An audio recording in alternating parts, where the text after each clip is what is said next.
Welcome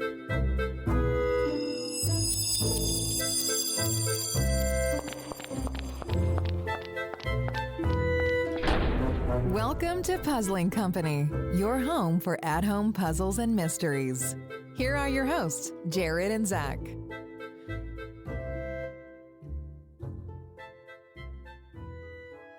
Oh, hey, guys. I didn't see you guys there.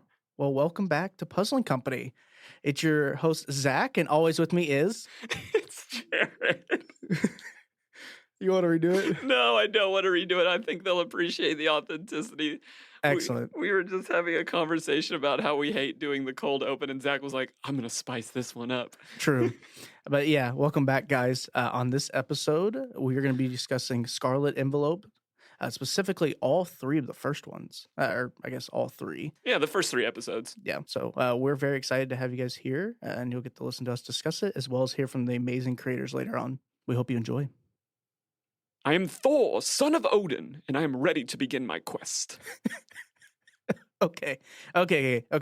Jared, what in the world are you wearing? What's with all the purple and gold and that hammer thing you have? Dude, you said we were going to dress up for the game tonight, and you said it was Viking themed, so I threw on my Vikings jersey, and that's not a hammer. It's a legendary weapon called Mjolnir. Jared, we're not talking about the Minnesota Vikings, real Vikings. And you do know there's an entire real world out there, and that people like Thor don't come from that, right? Yeah, it's called the Marvel Universe. He's an Avenger. This guy. Jared, the games we're playing tonight is based around Norse mythology, and we're going on an adventure to find the runes of Odin, a fabled source of power and magic. If you're listening, you should go to puzzlingpackage.com and join us on our adventure. And Jared, that's why I really think kangaroos are pretty cool, because they actually can't hop backwards. Oh gosh. Okay, we're back. Sorry about that, guys. You didn't have to listen to that discussion. But welcome back to the first segment of Puzzling Company. On this part, we're going to be discussing our likes and things that we thought could have room for improvement. Absolutely. For Scarlet Envelopes 1 through 3. So Jared, I'm going to start off with you. Oh. For our likes, what's something that you liked about the Scarlet Envelopes as a whole? I think there's a lot to like, and just so that we're clear, the Scarlet Envelope is a monthly envelope. You say envelope, I say envelope. We're all talking about the same thing. Envelope. But we specifically did the first 3 installations of Scarlet Envelopes so that we could have a variety of things to talk about, right? Yeah. Because I think that's especially important with something that's monthly. If you just judge something by just 1 month, it could be the best game ever, or it could be the worst thing that you've ever played. So I think it's fair to talk about them in what's happened over a period of time. Sure.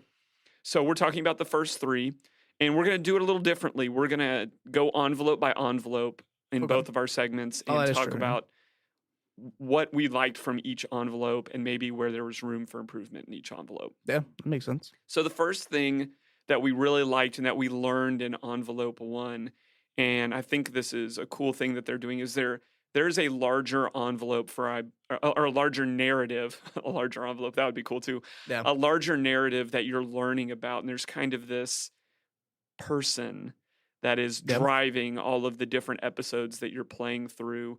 And I like that. It's engaging. It is pretty cool. Because in a lot of other subscription services that we've played, the theme may change episode to episode, month to month, but there isn't always a larger driving force, antagonist, protagonist, etc. Yeah. And there very clearly is here, and that's engaging. That makes me want to play episodes 4 through 12.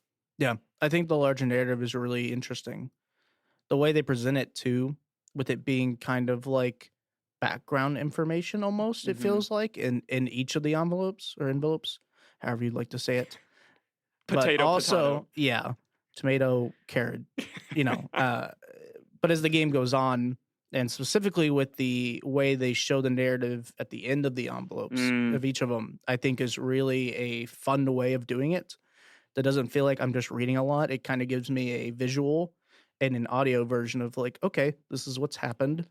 We're still trying to figure out really who this person kind of is that's discussing it with us. And we kind of learn more about them the more we kind of go through each of the envelopes.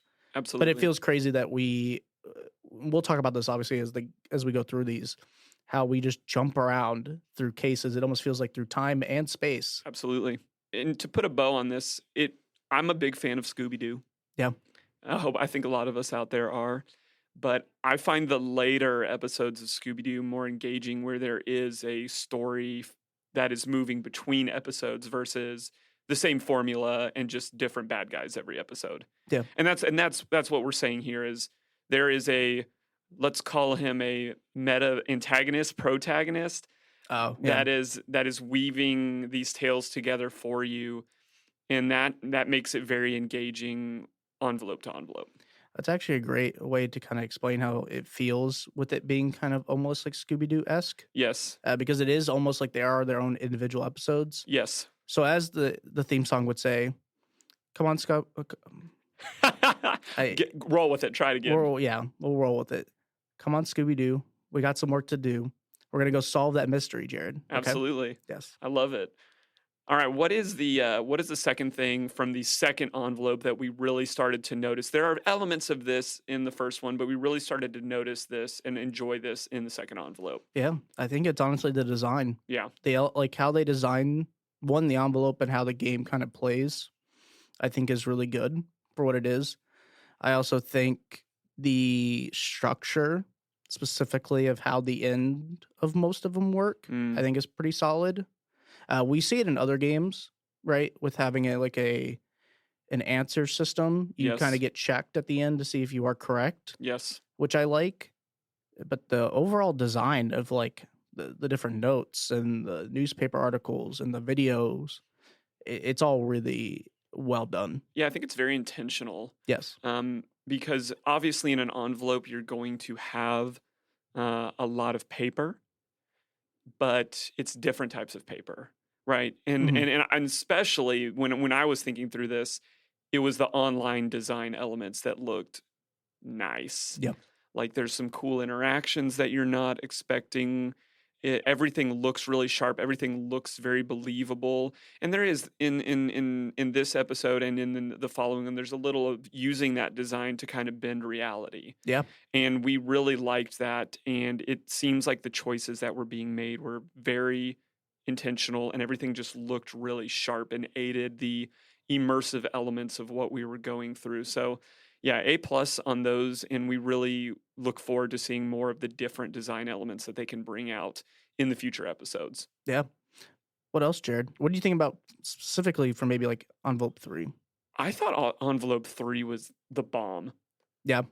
It was space themed, so I already like kind of the sci-fi, so that may be a little bit of preference, but it was very clear that between episodes 1, 2, and 3 that the creators were taking feedback and making the game better. Yeah. Right? We didn't get envelope 1, 1A, and 1B.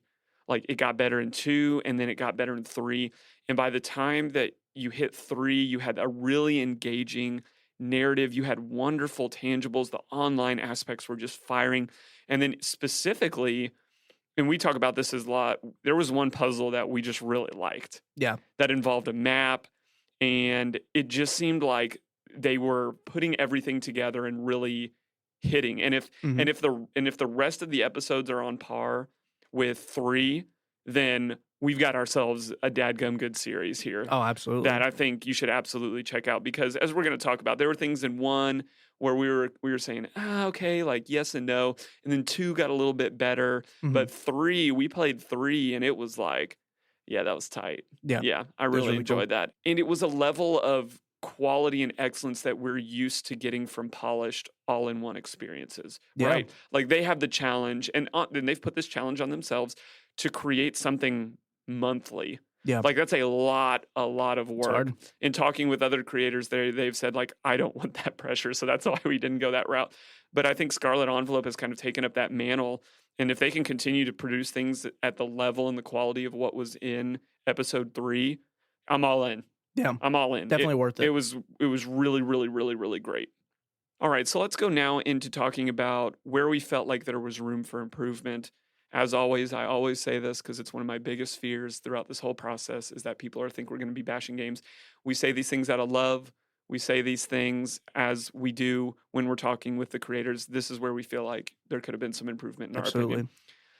First thing, episode 1, envelope 1, what did you feel like could have gone better in that?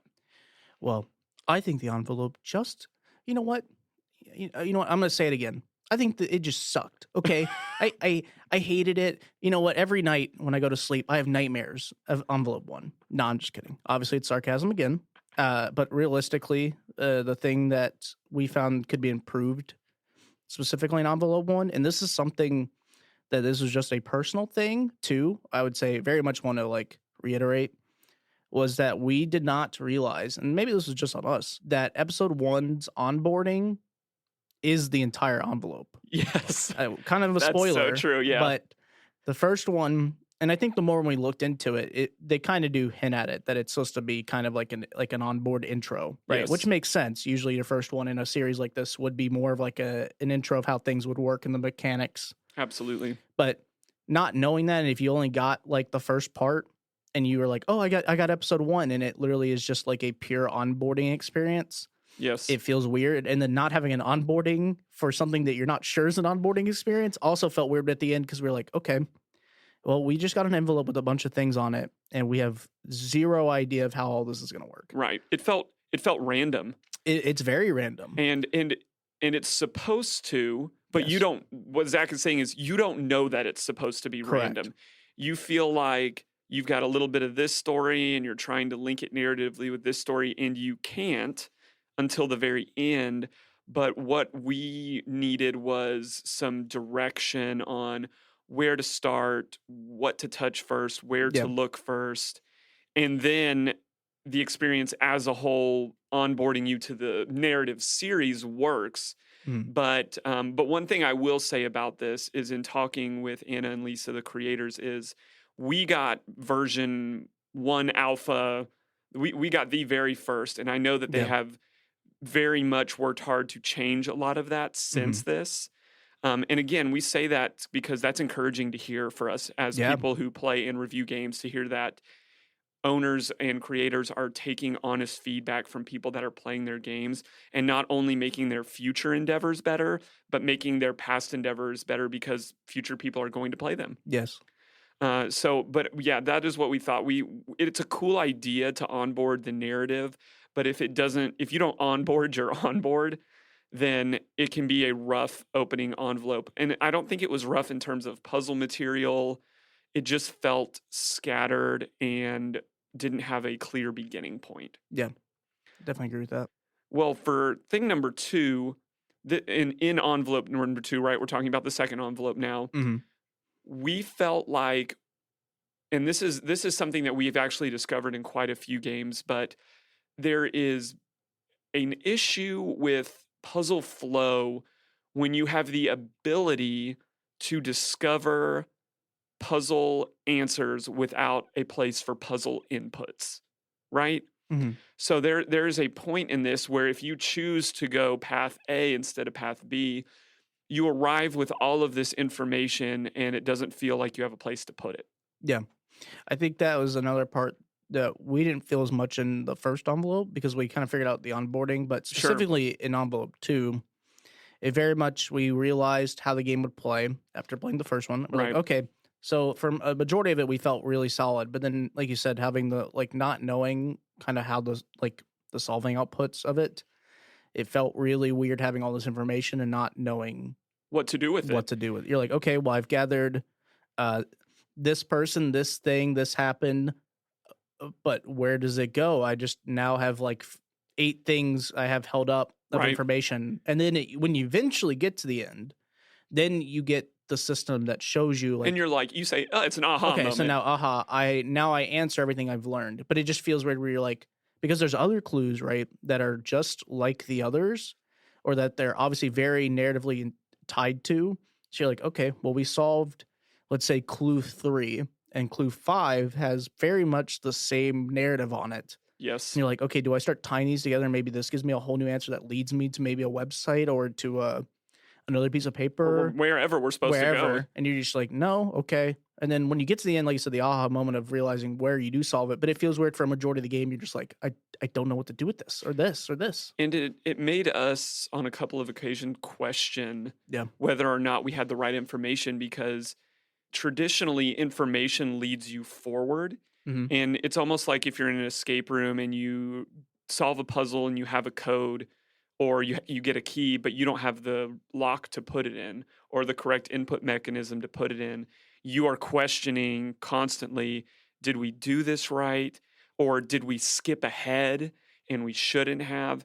I think there's something important about giving players the place to insert the information that they've garnered from a puzzle, Yeah. and then be able to move on. Because if we had what we had at the end, then we could have felt more certain about our answers Mhm. and just had a sense of, I don't know if the right word is accomplishment, but Yeah. we would have felt like, hey, we solved that puzzle. Yeah, that fits, that we should try that. But for a majority of the game, in that, especially with the narrative element, it's kind of a murder mystery type of experience in Envelope 2, correct? Yes. In Envelope 2, it is. Yes. And we're like, well, what do we do with all this? And as we said, it does reveal itself. But I think we would have appreciated knowing, hey, this is going to go somewhere. Trust us. Hold on to what you need and bring it with you. Yeah, we've actually been playing another series, which we'll talk about on a future episode. Yes. But one of the things I find interesting about that specific series is that they do give you a hint very early on, actually, usually in their first envelope, or their like, because they also do like an envelope type system. Type of things, yep.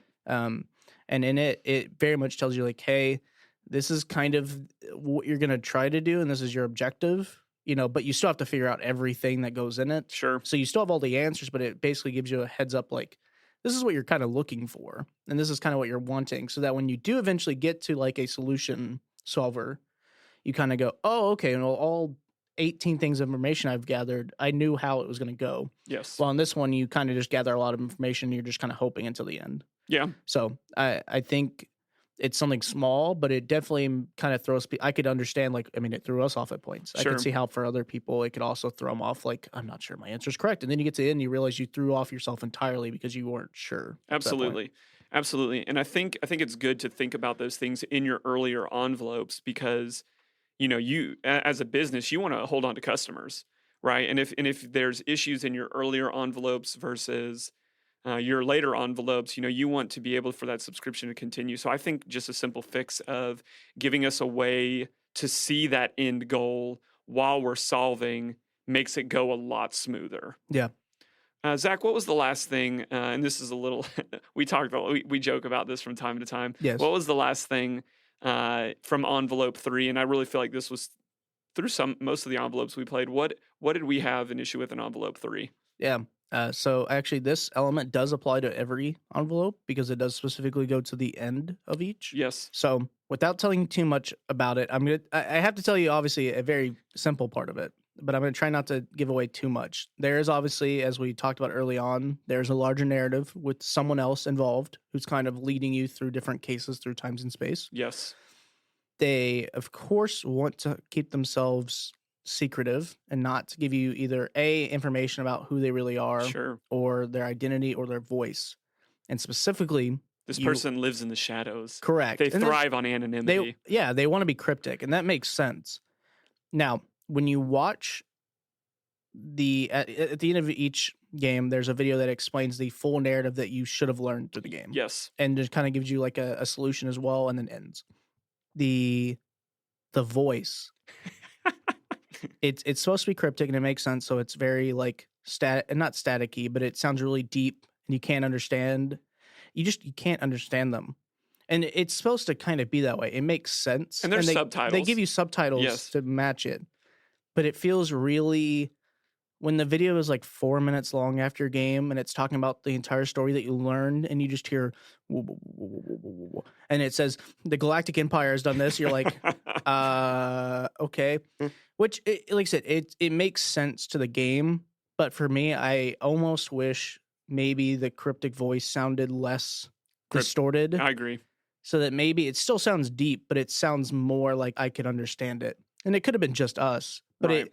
it threw us out of it when we got to the end, and we realized that it's telling us the narrative that we did learn, which we liked the narrative very much, but then just being like, okay, what's what we already have heard, and I can't really understand it, so I don't know if I really care to fully listen through it. Right. It's because it's what you've worked hard for, right? Yes. It's the payoff at the end of the episode. It's the reward that you've worked hard for. Mhm. And it's not the end of the world, but we just think it's funny because we always turn the subtitles on. Yeah. And but we do want a more clear voice. Anna and Lisa were asking for a clearer voice, still cryptic, but we would love to be able to understand that person at the end. The rest of the video is great, though. Oh yeah, I like love the character. The character itself is good. Yes. And then I also like that it does bring video and picture elements into the videos to kind of keeps, like I said, it doesn't get telling the story. It's a recap. Yes. And that's a good point too. Not a lot of games recap you.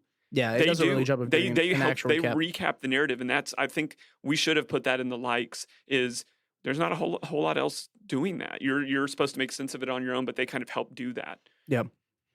So overall, I think Zach and I really enjoyed the Scarlet Envelope. Scarlet Envelope was great. We're literally watching this company grow. Yeah. And it's a lot of fun for us to see passionate people get better at their craft. Yes. And that's not to say that episode or envelope 1 was bad. It wasn't. It was enjoyable. We had fun with it. But the amount of growth that you can see between episode 1 and episode 3 is really, really cool. Yeah. It's watching people who are newer to the industry go on a journey. And like I said, if we have Envelope 4 sitting back in our office right now, we'll probably play it in the next week. If it's anything like episode 3, I'm in. I'm hooked. Yeah. I'm hooked on the larger narrative. I want to know what's going on, and I'm having fun going place to place solving puzzles. Absolutely. All right. Well, that is the end of our first segment. Y'all hang around. We got Puzzles to the People coming next. Solve puzzles, write reviews, win prizes. It's time for Puzzles to the People. Jared, I found this really cool box outside. Can we please, can we open it? Are you out of your mind? Look what it says on the box. It literally reads root of all evil. There's no way we're opening this box. Oh, come on, Jared. What's the worst that can happen? Have you ever seen a horror movie? Listen, you don't split up your team. The basement is not a good hiding place. You don't give cute little creatures water. And above all, you don't open the mysterious and creepy box with the word evil on it. Please, Jared. No! But if you're listening and you have more guts than me, you should actually head over to crackanutmysteries.com and pick up a copy of Root of All Evil.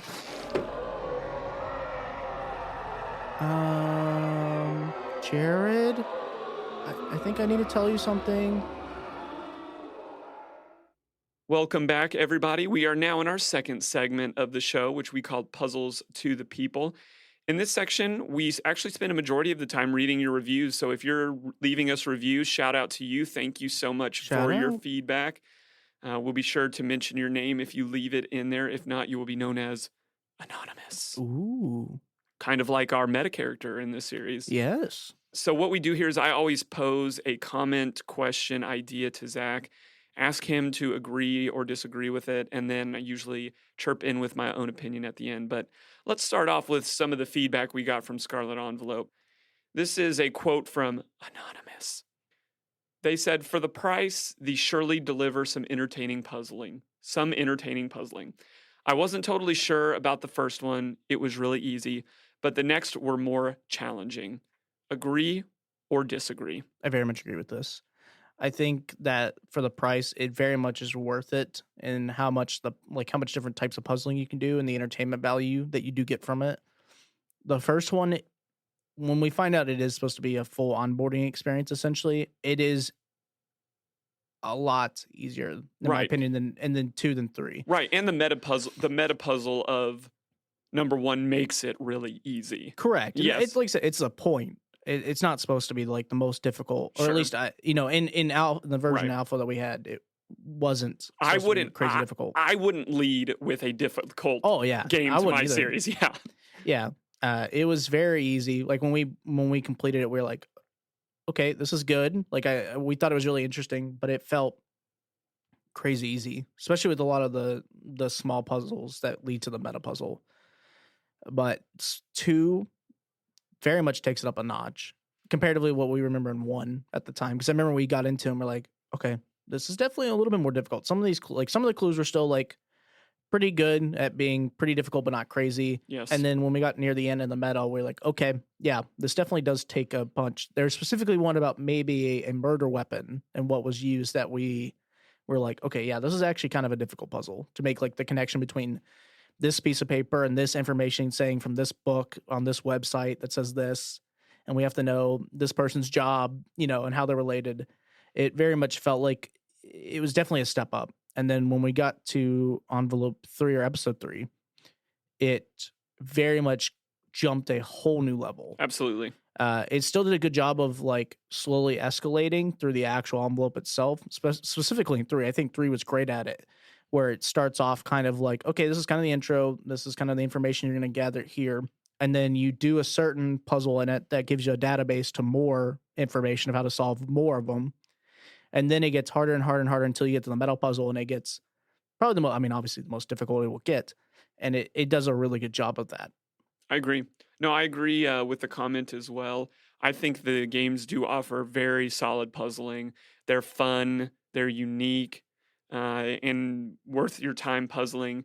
The first one is a little easy, but again, I said it a second ago, it's intended to be. Yes. And I know for a lot of people, they only get to judge a game and whether they want to continue on with a subscription by the first envelope. Yeah. Continue. Yes, very much continue. Continue into 2, 3. We're excited to play 4, 5, and so forth and so on. Yeah. But I think it's worth it, and I think we should keep going. And I think our anonymous commenter here brings up some good points, but we are trying to tell you from our expert opinion that keep going. Yes, it's very much worth the future investment. There was a lot of great feedback that we got in terms of the later episodes. Yes. So please continue on and know that Scarlet Envelope is continuing to try to make those early experiences better, more inviting. And the other thing, I think this is a good time for us to talk about this, is the subjectivity of difficulty. Sure. Right? Because let me read this comment first, and that's kind of what we'll dig into. Because our second thing here is the second comment. This is from Matt. They said these are some great games with solid puzzles that make sense and a good narrative. My only complaint is the cost for how much playtime I get out of it, as I was able to complete each of them in under an hour. Yeah. So let's have a conversation, and I want to talk to you about this. Is difficulty, the subjectivity of difficulty, and whether you agree with what Matt is saying for here, the value versus the time. It's always a hard thing. It's interesting, right? The way I would look at this is that when I've ever had this question before, specifically, it's either with events or it's video games for me personally. Sure. It's like, okay, an average video game, no matter what it is that you're buying, if it's Madden, if it's World of Warcraft or whatever you play, you have to also think about, okay, well, if I'm spending, let's say in WoW, it's $15 a month. Am I getting $15 worth, like a month worth out of this in time? You're like, yes or no. In Madden, it's a one-time thing, but it's like, hey, you're paying $60, to play this game. Yes. So then for you, it's always up to, and I think this is the hard part, is I'm going to probably agree mostly with this comment, but I think the thing I want to say is, I think it's on personal level what you find like good for time versus price. Yes. Because if I'm like, okay, let's say I spend, $20. For me, generally, when I do video game versions, right, just so I have like a comparison, I'm like, okay, if I spend $20 and I can get like 2 hours out of it, that's really solid, in pure playtime. Now, in some experiences, like when you play like escape rooms, right, obviously those are going to be more expensive generally. Sure. When you do at-home puzzles and mysteries and stuff like that, generally some of them are a little bit more expensive for the amount of time you actually play, but you're getting really solid products. Yes. Or potentially more down the line. For these games, I thought they were worth the price. Now, I could understand where Matt is coming from, though, where if you just blew through some of them, you're just kind of like, okay, well, they were good, but I had no real right. challenge, and I felt like I spent more than the time I actually got to invest into it, which makes sense. To me, I'm gonna disagree with what Matt says, because I think if you're a veteran puzzle player, you have to know what experiences bring what to the table. Sure. So would I personally gather 4 other friends for one night and have one Scarlet envelope to work on? No. Absolutely not. I think this game is best played with 1 to 2 people when you have an hour and a half of time based on how many people that you have, and then it's an enjoyable experience, Mhm. right? So there's just so much subjectivity, but generally, like if you're buying like an exit game or an unlock game, they are about anywhere from $10 to $15, and they market themselves as an hour worth of time. Yeah. Scarlet Envelope, in my opinion, is offering some very different things at the same price point regularly. Yeah. So they're giving you consistent content. That's also true. So absolutely it's worth it. Yeah. Like it's not a question. But then you have to know how to frame it. Puzzles and different puzzle games are a dinner plate. Scarlet Envelope would not be my main course, but it is the perfect side or dessert to go along with a puzzling night. So I wouldn't just play a Scarlet Envelope for like a game night. Mhm. It would be one of many things that I would play. Yeah, I mean, sometimes like it was for us. I know like one of the games we played, it was that for us. We played a bunch that day, and it was just it was the first one we played because we did. I think it was episode 2 that we actually played another game the same day. Yeah, we did. We played episode 2 with a couple of other games that day. You're right. Episode 3 we played only by itself, but we had time restraints that day specifically. Sure, right. But generally, like games like these are good like that, and I completely agree on that aspect that it's very much a good like snack. Yeah, but not my 3-course meal. Absolutely. It and it has value in that is what I'm trying to say. Very much. Because you could get 3 months worth and have a night, and then that's what $45 for a 3-hour game night. And that's good. That's about really good. That's about what you're paying. But I and then you have different things that you're going through. So I think the value is here. Maybe at 2025, I would say no, but at where they're pricing it right now, I think it's spot on. Yeah. Yeah, absolutely. All right. This is from a reviewer named Anon, which I'm not sure is short for anonymous. A lot of mystery in this episode. Very true.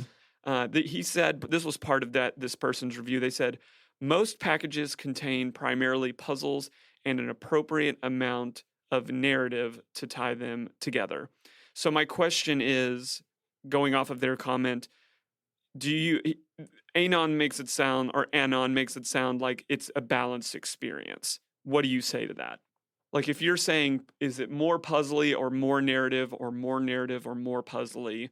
Where do you rank this game in terms of both of those criteria? Sure. Okay. So if we're going to do it over the entire series, right, I'm going to go by envelope because I think that's the best way for me to explain it. Sure. I think I agree. The only part I would disagree is maybe the first envelope, but we've talked about this a lot. It was an onboarding experience. Sure. You don't know that. Also, the narrative of that one comes later on. Right. It's what you're learning throughout the entire series. Yeah. So if I go by envelope 1, it's definitely a solid amount for it being an onboarding experience, especially the puzzles. Now, the narrative is less in it, but that's the point. You learn that the narrative is bigger at the end. It's because it sets up the rest of them. Sure. Which, like I said, that makes sense. Envelope 2 does a really good job of having a narrative that feeds throughout the entire game and puzzles that match it, and that the ending gives you a good solution. Envelope 3, also agree with very much so, more than any of the others.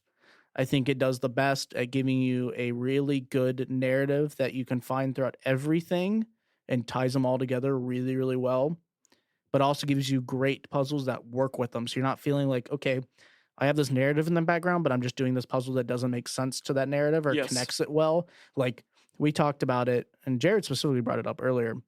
There's one clue that we really like that involves a map and finding out specifically what's been going on or who's been doing the thing that's happening in episode 3.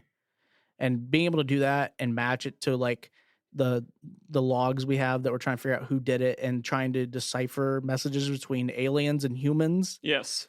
It's cool being able to figure out like, okay, we do this and this. Now we have a trajectory. If this is the only place it could go from here, it does an amazing job at that. Yeah, I'm going to agree with what you said. I think the balance the creators are working towards a balance. Yes. And they really hit that stride in the third envelope. Mm-hmm. Down the road, we are going to review episodes 4 through 12 in one mega podcast episode. But I'm excited with the balance that they have struck, because I think we are going to be reviewing games in the future that are going to sway more one way intentionally, right? Yeah, they usually do. Like our past episode. Our episode 5 was about enigmas. I personally would say that's way more puzzly than it is narrative. That's the point of it. And that's the point of it. And then we have a game coming up. I think it's next month, where we're going to be playing Runes of Odin. Mhm. And just in talking to other people and the owners, we know, hey, this is going to be way more of a narrative experience. It is very much a narrative experience. And it should be front and center. Yeah. But I think where Scarlet Envelope is heading, where they were in episode 3, it is very balanced. Yeah. And that's enjoyable for a lot of people. Yes. So I'm on board with either Anonymous or Anon or whatever, Anon, whatever they're going by. All right, this is question number 4 for you, Zach. Diversity is the strong point of Scarlet Envelope. Ooh. I guess I'm going to say I agree with the statement. I think diversity, specifically of the diversity of each of the episodes and how they actually feed into each other, is really solid. It is definitely one of the strongest points, is how they keep that narrative flowing, where it doesn't feel like I'm doing, like we talked about earlier with Scooby-Doo as an example with the later on series, or really anything, is when they could do a good job of giving you like individual episodes that feel like their own thing, but also do a good job at the end recapping and rewinding you and go, hey, this is actually part of this bigger thing. Or we talked about the Marvel universe, like how the movies have their own thing, but then they kind of hint at you at the end, like, or, through some of them, they very much remind you like, hey, you're part of this big universe with all these other characters. And it blows that out of the water, like, honestly, with how good that is. The only part that I was questioning it is, if you ask me the puzzles, if I felt like the diversity is the strongest point in every of the puzzles, I'd probably disagree, because I think we do run into some of the same things, maybe worded different, right, or themed differently. Sure. But you, like, I'm going to say as an element, right, this isn't true for all of them, but the element of like, okay, I got a newspaper article and I'm looking for this in it. Yes. That's kind of common. This, like, looking for this postcard or item on it that has a QR code scan is in more than one. Sure. If I remember it correctly. There are things that you see pop up again. So I can almost argue that the diversity in some of the puzzles isn't the craziest, but if you're asking me the overall envelope experience, yes, it is very much a strong point. I agree with you. I do think that the diversity between envelopes is a major sticking point, because it feels like a lot is varying between episodes. So in episode 2, you are solving almost kind of it's a murder mystery. I don't want to call it a whodunit, but the way that you're solving it is very different from the way that you're solving things in episode 3. And then you have a theme difference, and you're wondering, what is the connection, what is the tie between all of these episodes? Yeah. And that's engaging, right? Mhm. Because other subscriptions that we've done, while the theme may be different, the way that we are solving puzzles is the same, or Yeah. the driving puzzle mechanic is the same. Thus far, through 3 episodes, a lot has been different. Yeah. And in my mind, that drives the curiosity and the engagement of, well, what are we going to encounter in the next episode? And that makes me excited for a Scarlet Envelope to pop up in my mailbox. Yeah. So I agree with you. I think that is the strong point of Scarlet Envelope is, you may wonder what the next theme is, or you may already know, but you don't know what dynamic or technique or mechanic is going to pop up in their next series. Yeah. All right, the last question. This is big time. This 5th question. Do you know who the voice is? Do you have a guess? Ooh, okay. And sorry, I want to frame it like this, since Okay. we're all about analogies. One of my favorite shows, and this, I may say this and you may never listen to our podcast again and you may judge me heavily, but one of my favorite and my wife's favorite shows that we've been watching for the last 3 seasons is, can you guess what it is that's going to work into this? No, you can say, I know what it is, but I want you to say it. Come on, I think you know what I'm about to say, because there's a lot of people hate this show. Well, okay, I might actually not know. Okay, I'm gonna say New Girl. no, That's what show we were talking we about. like New Girl. It's The Masked Singer. Oh yes, yeah. In my mind, the bigger meta game here is you're playing the Masked Singer with this voice. Who is it? Who is it? Yeah, Are they true. leaving us hints? Do we know? Or is there supposed to be some big reveal at the end where we don't know? And in The Masked Singer, every episode, if you like puzzles, they're leaving you hints about who is this person singing that you can't see. So we should be getting some ad money for this. We need to be calling. Forget who it is. Is it Fox? I think it's Fox. Sure. I'll ask them all. Call Fox and get some ad money. But that's my question. In kind of a funny way, do you have any guesses who our masked meta character is? Okay, I have two guesses. Both are completely different from each other. Oh, okay. Okay, so one is I'm going to go by specifically if I remember the voice in one of the episodes. I think that it's a female or someone that maybe identifies more with that. Okay. Because I feel like the voice is edited to be one deeper, but specifically how you say some words in a higher pitch voice when it gets edited to be low pitch kind of sounds, I wouldn't say weird, but you can kind of tell it's someone saying something in a really high pitch voice. Sure. Or in a higher pitch. And usually, let's say in the example, there was just some words that I felt like I was like, maybe this is not like a big burly man with a deep voice saying this, you know?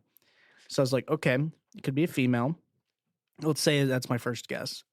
You know, I'm like, okay, who would I think would do this? Who would go through time and space and help me figure out these different mysteries?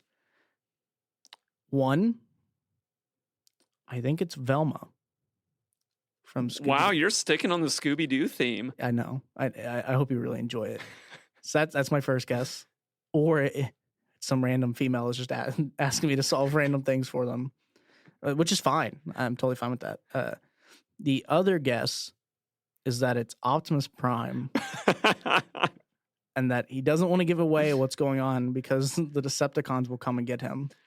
Wow, those are two iconic figures that are really dry. I don't know if Scarlet Envelope has the rights to either of those characters. Oh, absolutely not. But maybe that's why they're masked. Exactly. Or, this is another reference, it could be Steiner. And Steiner's working at his other job currently. So Steiner from Society of Curiosities has jumped ship and is kind of... He's more like us. And what I mean by that is currently we're part of like 9 organizations and all of my bosses either A, don't care, or B, they don't know. And I'm really trying to hide that from them. Here's what I think. Okay. I think it's Bane from the DC universe. Okay. But it's Bane being socially responsible and wearing a mask. Okay. Which furthers the crypticness of the voice. So Bane, in my opinion, is already very difficult to understand. Because he has a mask.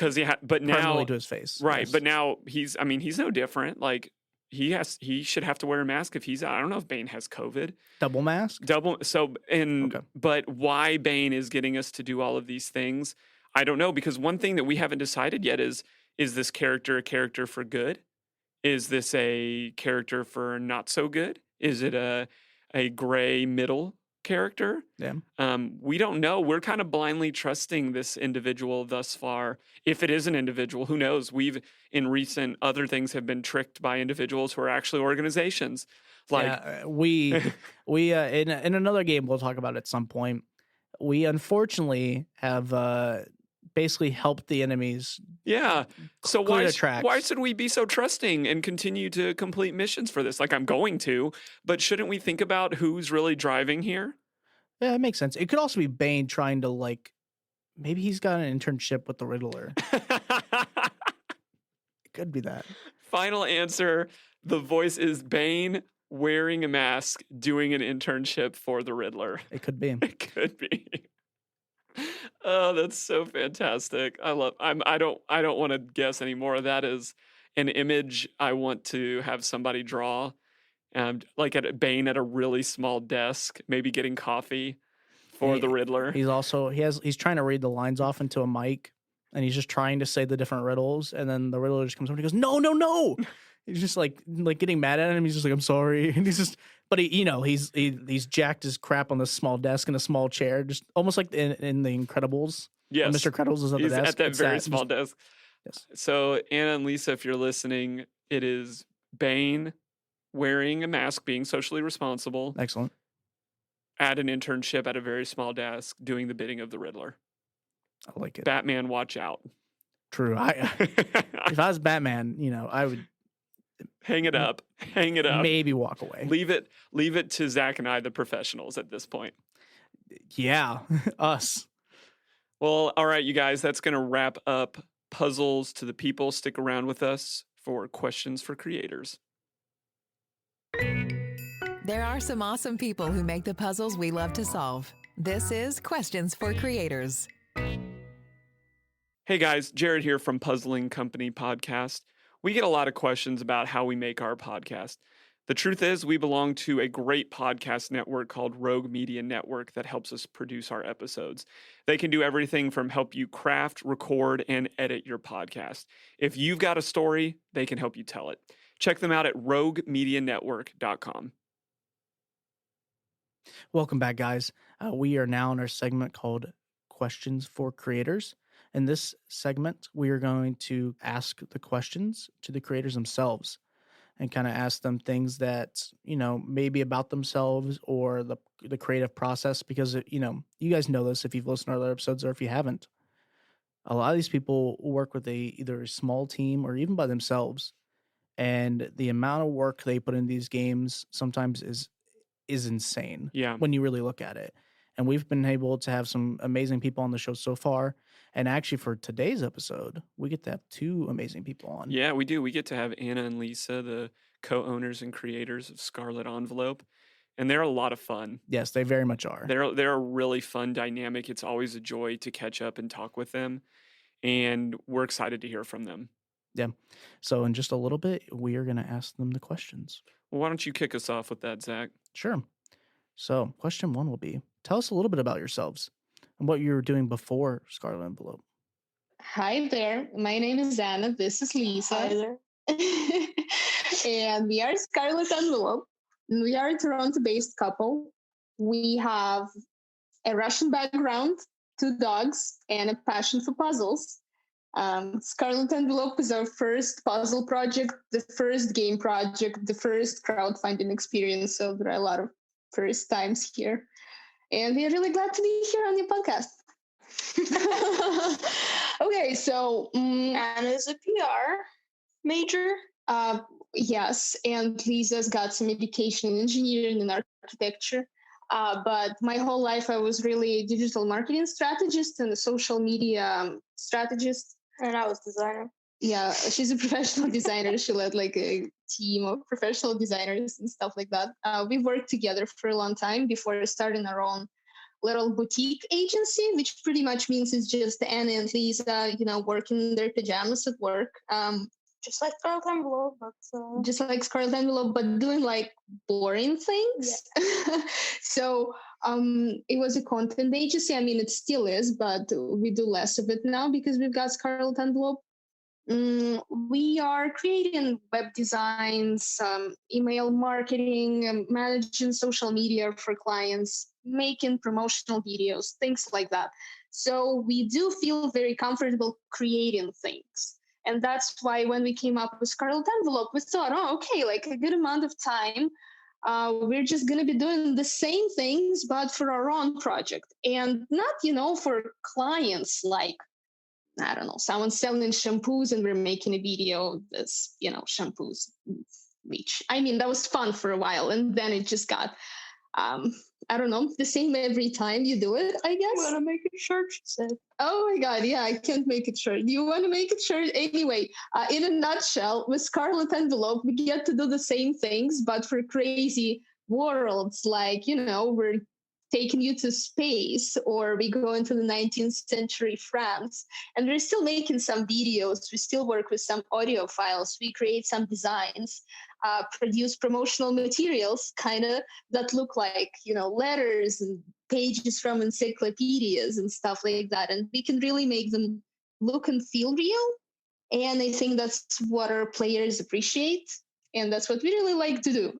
Question number 2 is, how did you come up with Scarlet Envelope and what drove you to take a chance on doing it? So it's all got born from Anna hating to work for someone. Well, okay. Oh, we going deep. Like I was just going to say, COVID hit. Yeah, exactly. Then college, uh, then she went business.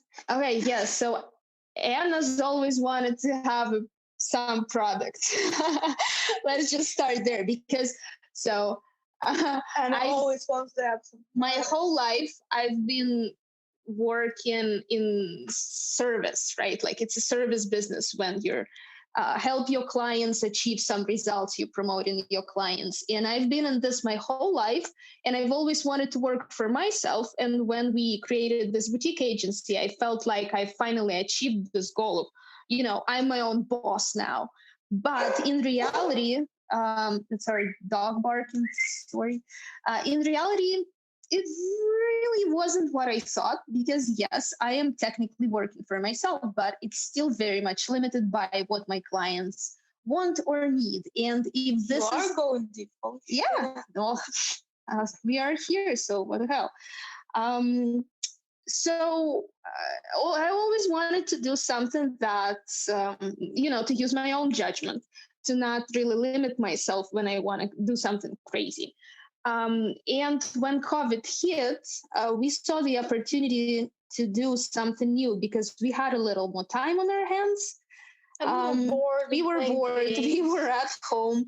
We couldn't go to our favorite escape rooms anymore. We were also into this new format of murder mystery game, which got like really popular in Toronto in the Russian speaking community. Yeah, it wasn't really a thing in English speaking community. For some reason, it was like when you go to a restaurant and you solve a murder mystery in 2 hours. But it's not a puzzle. It's just a murder mystery. Yeah, but it was really intense, really fun. We really got hooked on it. Story based. And then, suddenly everything stopped. We couldn't go play our favorite games, couldn't go to escape rooms. We had no idea that things like escape rooms in boxes or envelopes exist.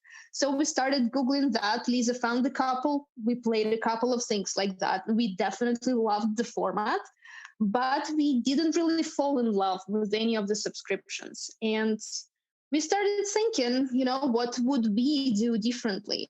It was literally like we would play a game, just sit down and be like, wow, why wouldn't they just do this or that? Like, why wouldn't they just go crazy? Why is it always a treasure hunt? Why is every murder mystery kind of like the same? Why wouldn't they spice it up? And then I was like, okay, well, how would we do it? And I literally sat down and ran some numbers and got surprised because the subscription model seemed really interesting in terms of you could actually be making money on it. That was a revelation for me personally because even though I've been in so-called creative business, all this content creation and marketing is, considered to be a creative niche. But I really never thought that you could actually be making money, hopefully one day even full time without any side hustle, just by doing something purely creative. Like you create something that never existed and you just put it, there in the world. It's just there now and people like it or they don't like it. And they pay for it or they don't pay for it. And I don't know. I know right now it sounds funny, but it was literally a revelation for me. And I was like, this is seriously something that we could be doing and we could be paid for it. And we tried and we had no idea how actually stressful it would be and how much work it would be. But no regrets, absolutely. It's been a wild journey. Some regrets, a little bit of regrets, just in terms of we maybe could have given ourselves more time. Deadline. Yeah, but we were under pressure. And so inexperienced. But what I actually meant was we thought, the COVID just hit. And I saw this opportunity. Yeah, just purely as an entrepreneur, I saw an opportunity that people are staying at home. I wasn't really thinking about the puzzle community specifically. I was thinking about just your regular customer who's never really played a puzzle game. And I thought, okay, there is this like big, broad audience right now of people just stuck at home and bored. And it's only going to last, for a couple of months or whatever. And we have to go full speed right now. And we did. And we risked a lot of things. And we launched the Kickstarter and everything just happened crazy fast. And then it's been a year. Coronavirus is not going anywhere. We could have really slowed down a little bit. But at least it kind of feels like we were one of the first new companies to launch when the pandemic started. So it was still a great time, and all the decisions we made, it's all worth it in the end, I'm sure. Question 3 is going to be, in your own words, what is Scarlet Envelope all about? What parts of the game do each of you respectively work on? You know what? When I saw this question in your list of questions, I really I was thinking about it for a long time. And then this morning we got a message from one of our players. He sent us a review, and I thought maybe I could just read it out loud because I would never say it like this. It was so nice. So it's from Ryan Sparrow. And Ryan, if you're listening, thank you so much. It really made our day. Every time we get some nice reviews in the morning, it's like I'm smiling the whole day thinking about it, because everything is just, it's worth it when players enjoy the game so much. So Ryan is saying, excellent storytelling and something new and delightful to look forward to each month. I always eagerly await the days I see the red envelope peeking out from my mailbox. The puzzles range from deceitfully simple to immediately head scratching. Thankfully, there is a great hint system. One of my favorite parts of this subscription versus the many similar ones I've tried is that all puzzles genuinely seek to fit into the storyline and further the game in some unique way. This is what, when we just started, this would be something I would really look forward to hearing from a person who's played the game. This is so nice to hear. And I think Scarlet Envelope is about this feeling of, I don't know, just waiting for this bright red envelope to pop up in your mailbox and not knowing what it's going to be, because every envelope is a new world and we work hard to create this fresh new feeling of time traveling or jumping into a new genre of a game. And for me personally, Scarlet Envelope is just about this freedom to be creative, this freedom to do whatever I want to create, do whatever. Again, just no one limits me here. I can literally sit down and come up with anything. Freedom. Yeah, freedom, and it's amazing. For me, it's that, and I'm very hopeful that it's only going to grow and give us even more opportunities to create something beautiful. So what do you do in our games? Oh, why won't you talk about that? Because why not? She writes stuff, I do stuff. So when you're asking, manager, I work. She screams, I cry. Exactly. So when you ask about, Wait, are you talking about yourself crying or myself crying? yourself crying. I was talking about yourself. Yeah, crying. I'm screaming. You're crying. You're crying too, but Well, I'm sometimes you screaming, scream and I'm crying. Yeah. Yeah, sometimes yeah. Women-owned business. Family-owned small business. A lot of screaming and crying. So a great thing about being in business with your partner and the person you really know for a long time and you love is that our taste in art and entertainment is very similar. So when I come up with something and I really feel like it's cool, I got it, and I tell Lisa about it. It's usually a hit. Yes, Lisa says, yes, cool, we're doing it.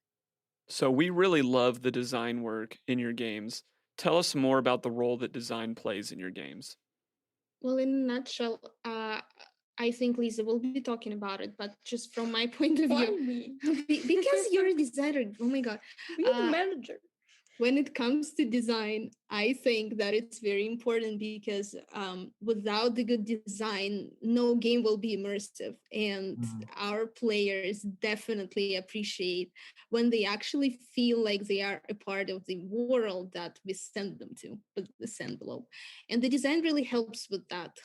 Gladly, we've got Lisa for this, and she does 95% of the design tasks. And when I say design, I mean both puzzle design and graphic design. And when she says 95, she means 100. No, actually, okay. Yeah, those 5% that you do, and then I redo them because they suck.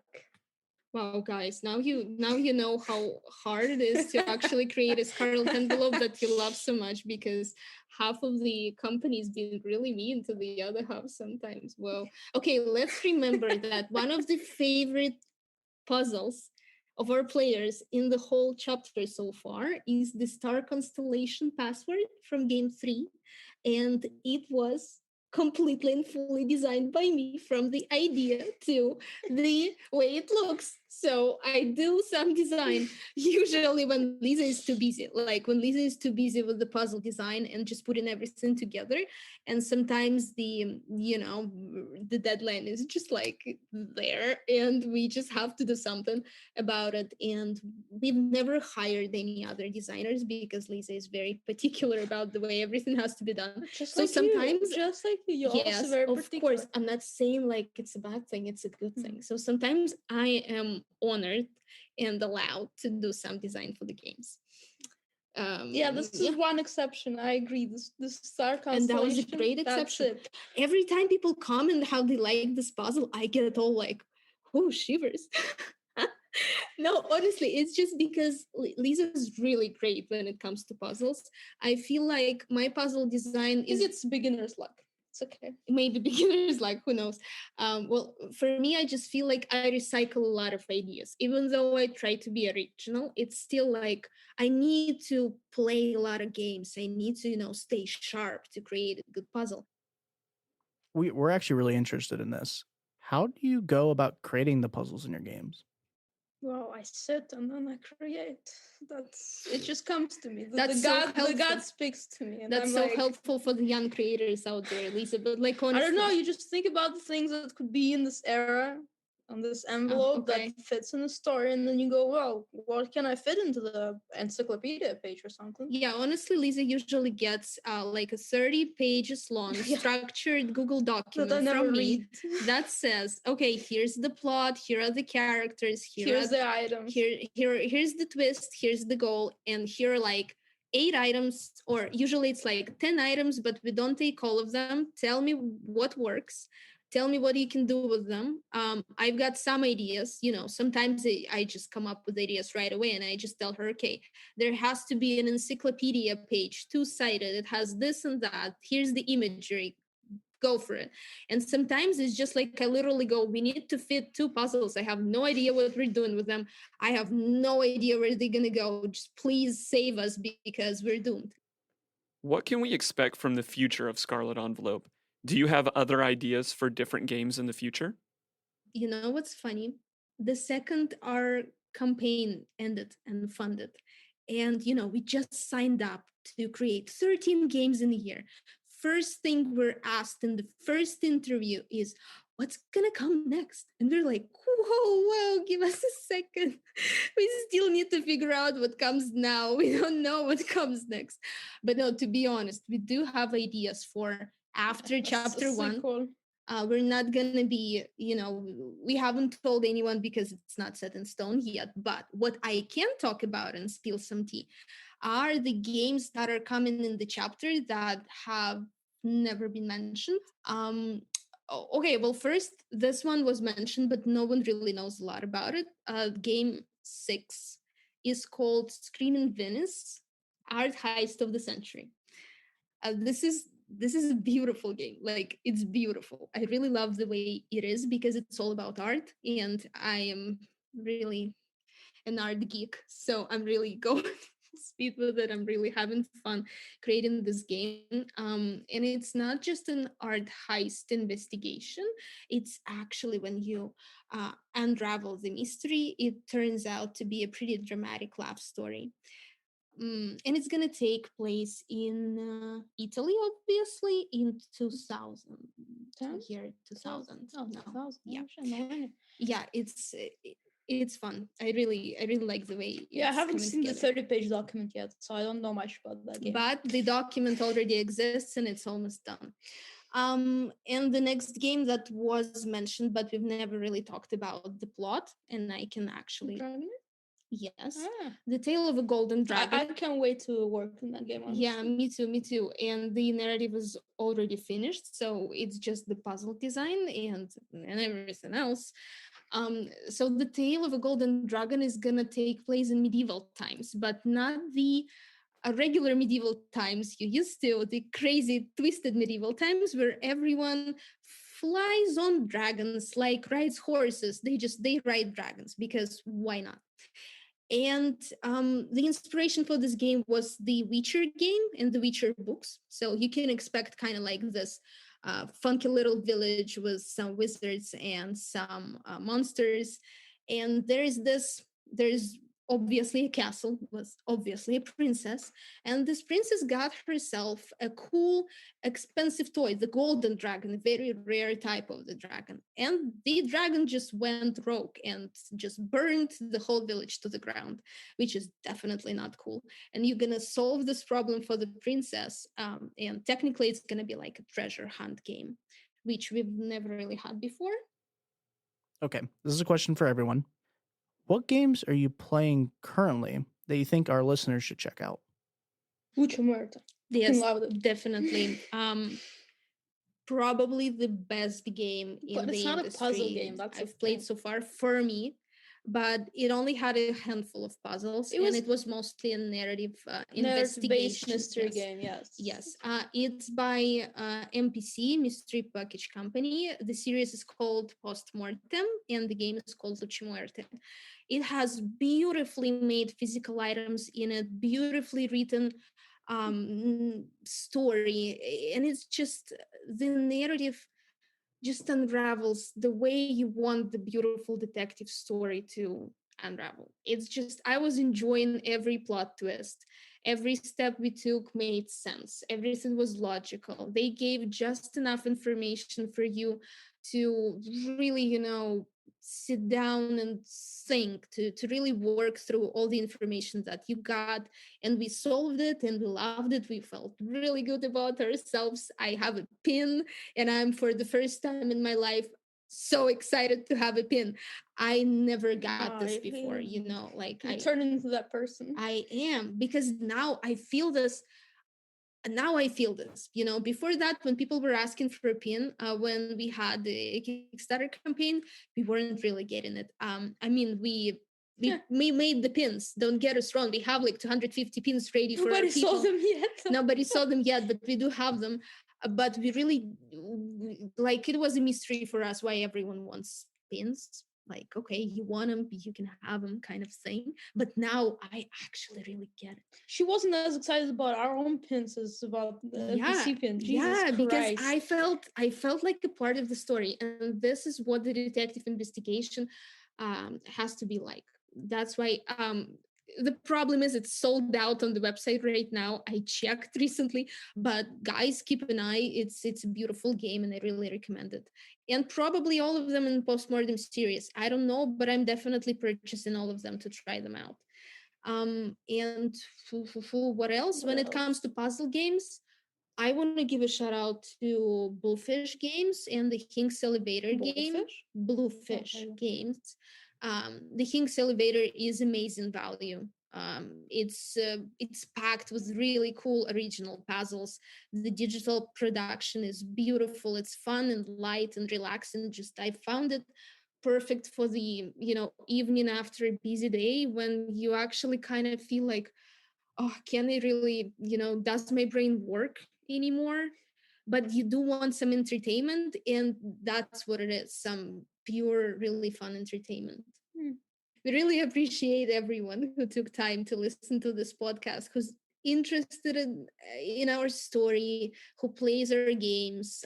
You mean the world to us, and because of you guys, you allow us to do what we really love, almost full time now, and we love it so much. And your trust is everything to us.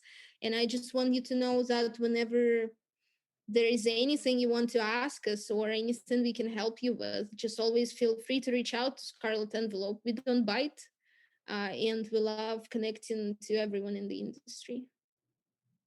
Well, that's going to wrap us up for our 6th episode That's it? That's all we have? That's all the time we have today, Zach. We Oh. have jobs, we have other games to play. It's not fair. But we really enjoy playing the games of Scarlet Envelope and getting to know them as well. Yes, very much so. They are a Canadian dynamic duo that we will be enjoying their creations for a long time. Hey. Shout out to the Great White North. And we're just excited. Anytime they want to come back, we'd love to have them. Yes. That's going to take us out for today. If you would subscribe to our podcast or just put it on a routine download, that would mean the world to us. It helps us get our message out there about great games better, and it would just mean a lot. For our creators, you can find their creations at scarletenvelope.ca. Don't do .com. You won't find them. You won't. Scarletenvelope.ca. That's like Charlie Alpha for being military. Nice. Yeah, you didn't think I knew that. Scarletenvelope.ca. You can find them on social media as well at Scarlet Envelope. And find us. Come visit us on Facebook, Puzzling Company, or Instagram at Puzzling Company. And be sure to come back next week where we'll be actually talking about a game from overseas. I'm talking about the legendary game known as the VOC Treasure. Whoa. That's going to be exciting, and we will catch y'all next week. See you guys. Thanks for listening. Find us on social media at Puzzling Company and online at puzzlingcompany.com. Check back weekly for new episodes. Until next time, keep puzzling.